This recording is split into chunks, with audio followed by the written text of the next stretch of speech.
আচারি বেগুন ভীষণ সুন্দর খেতে হয়। প্রথমে বেগুনটাকে সর্ষের তেলে ভেজে রাখবো, হলুদ মাখিয়ে নুন মাখিয়ে ভেজে নেবো, নিয়ে আলাদা করে রাখবো। মশলার জন্য লাগবে একটা পেঁয়াজ, একটুখানি আদা, দুটো টমেটো, কাঁচা লঙ্কা, একটু রসুন, ব্যাস। বেগুনটা ভেজে আলাদা করে রেখে দিয়েছি। এবার কড়াইতে কারি পাতা, সর্ষে, শুকনো লঙ্কা ফোড়ন দিয়ে দিয়েছি। দিয়ে যে মশলাটা পেঁয়াজ, আদা, রসুন, টমেটো সব একসঙ্গে করে নিয়ে বেটে নিয়েছি, ব্যাস। এবার খুব ভালো করে কষে নিতে হবে।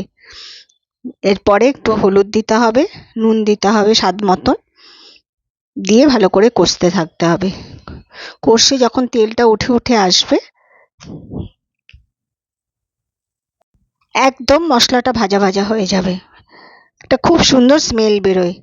তারপর ওই ভাজা বেগুনগুলো ওর মধ্যে ছেড়ে দিতে হবে। এবার হালকা হাতে নাড়তে থাকবেন ওটাকে, নাড়তে নাড়তে আবার একটুখানি দরকার হলে নুন দিন একটু।